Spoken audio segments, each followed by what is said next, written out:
A cidade de Biarritz, na França, recebe nesse fim de semana o encontro da cúpula do G7, grupo formado por países ricos. No primeiro dia, um assunto foi unanimidade entre os líderes mundiais, antes mesmo da abertura oficial do evento: os incêndios na floresta amazônica.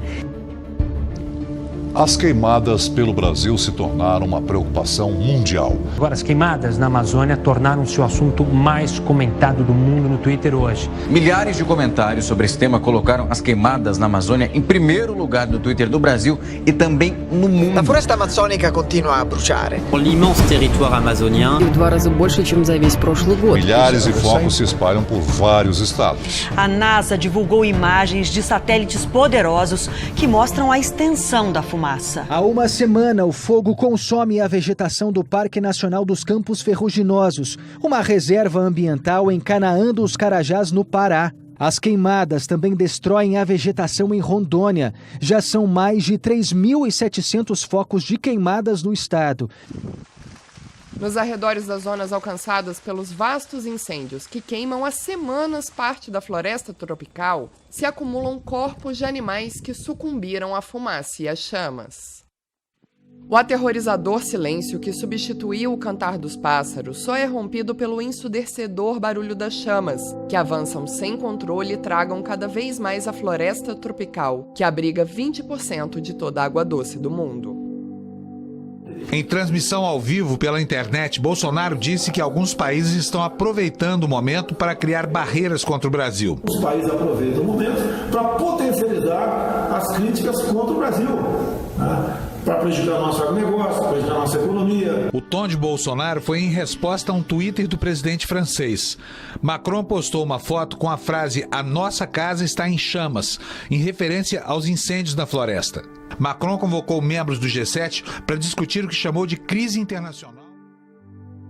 O presidente Jair Bolsonaro, né, e seus ministros conseguiram reverter a situação que era francamente desfavorável na opinião pública internacional depois da reunião do G7. Conseguiu ali isolar o presidente francês, Emmanuel Macron, que ficou ali voz solitária sobre isolamento do Brasil e tentativa de não assinatura do acordo Mercado Econômico Europeu e Mercosul. Isso ele não conseguiu, ficou isolado.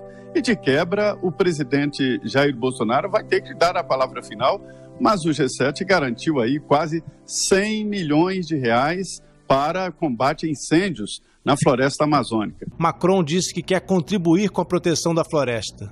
Et donc, sur l'Amazonie, nous allons lancer pas simplement un appel, mais une mobilisation de toutes les puissances qui sont là, mais en partenariat avec les pays de l'Amazonie, pour investir. D'abord, pour lutter contre ces feux qui sont en cours et aider le Brésil e tous les autres pays qui sont touchés. O tom das declarações foi bem diferente da troca de acusações dos últimos dias com o presidente Jair Bolsonaro. Emmanuel Macron agora fala em parceria com o Brasil e quer investir também no reflorestamento, permitindo que os moradores da região e as ONGs possam preservar a floresta.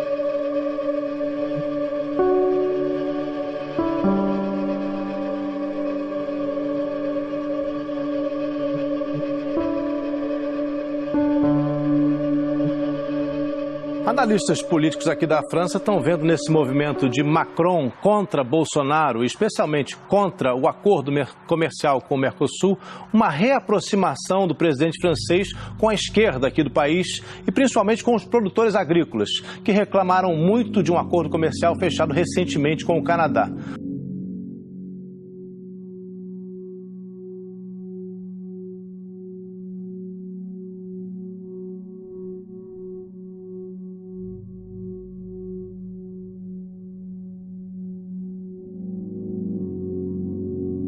Por causa do calor e do tempo seco, a região do Ártico, gente, está sendo devastada por incêndios florestais.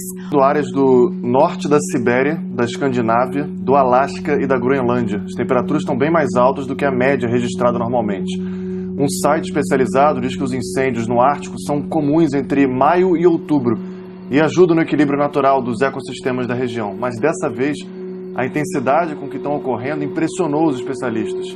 Na Rússia, os incêndios florestais já atingiram quase 3 milhões de hectares de floresta, uma área quase do tamanho da Bélgica. 5 regiões do país decretaram situação de emergência, mas, segundo o governo, os maiores focos estão em áreas remotas e inabitadas. Os incêndios na Sibéria já atingem uma área idêntica à da Bélgica, 3 milhões de hectares.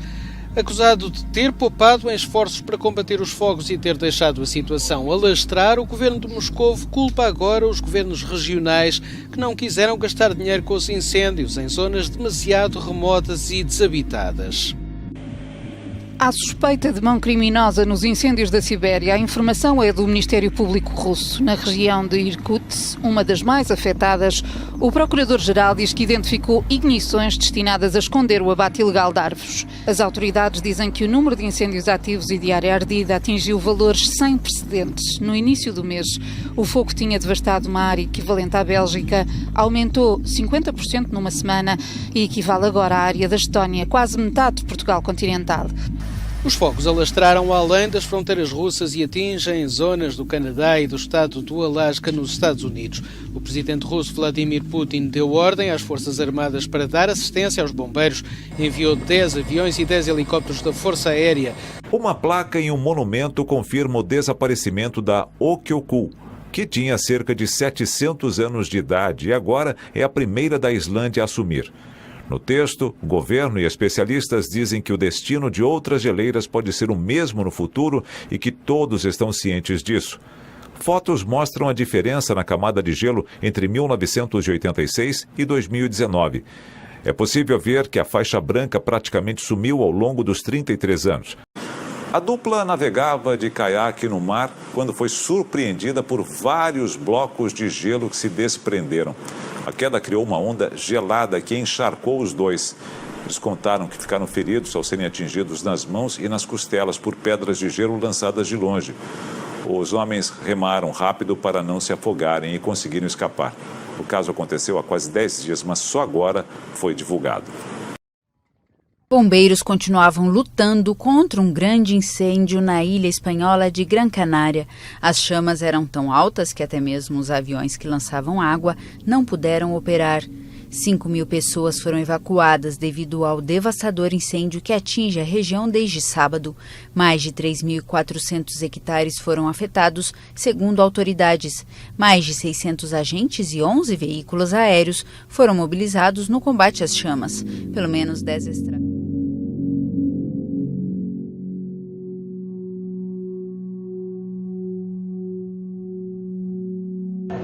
Um incêndio atinge a ilha de Eubeia, na Grécia, desde ontem. Aviões estão trabalhando no combate às chamas. Pelo menos 500 pessoas que vivem em 4 vilarejos da região tiveram que deixar suas casas. Uma das maiores reservas ambientais do país está ameaçada pelo incêndio. As chamas já devastaram uma das reservas mais bem preservadas de flora e fauna selvagem no país. Tem vento, altas temperaturas, tudo isso ajuda a piorar a situação, porque espalha as chamas. Olha só essa imagem que impressionante. Esse incêndio atinge em cheio a região de Eubeia, que é a segunda maior ilha grega depois de Creta. O local fica a pouco mais de 100 quilômetros da capital Atenas. As chamas começaram há mais de 30 horas e avançam por uma frente de 12 quilômetros. Más de 4.000 desalojados, cerca de 2.000 hectáreas quemadas y lo peor de todo, sigue fuera de control. El segundo incendio en la última semana en Gran Canaria está siendo especialmente devastador. Las altas temperaturas, cerca de 40 grados, el fuerte viento y la baja humedad se han aliado en contra de quienes tratan de apagar el fuego. En total son cerca de 700 personas las que están trabajando. Visto de longe, o violento incêndio florestal que lavra deste sábado na ilha espanhola de Gran Canária é ainda mais desolador. Incontrolável, afeta um perímetro de 60 km. As chamas, que chegaram a superar os 50 metros de altura, já consumiram mais de 6.000 hectares, forçando cerca de 9.000 pessoas a deixar as respectivas casas em vários municípios da ilha e a rumar a polidesportivos.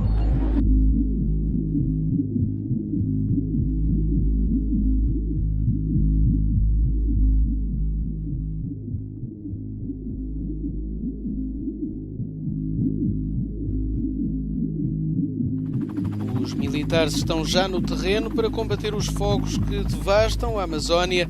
O presidente Jair Bolsonaro autorizou a intervenção das tropas em 7 estados. O governo brasileiro respondeu assim à pressão interna e externa que o acusava de estar a fazer pouco contra os maiores incêndios em pelo menos 5 anos e anunciou que 44 mil militares estão disponíveis.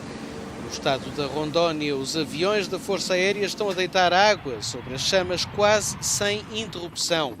Depois de uma conversa ao telefone com Benjamin Netanyahu, Bolsonaro aceitou também a ajuda de um avião de combate a incêndios vindo de Israel.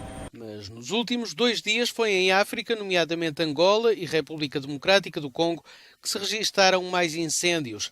O ministro angolano da Comunicação Social, João Melo, desvaloriza as notícias que colocam Angola no topo dos países com incêndios e diz que não faz sentido comparar com a situação na Amazónia.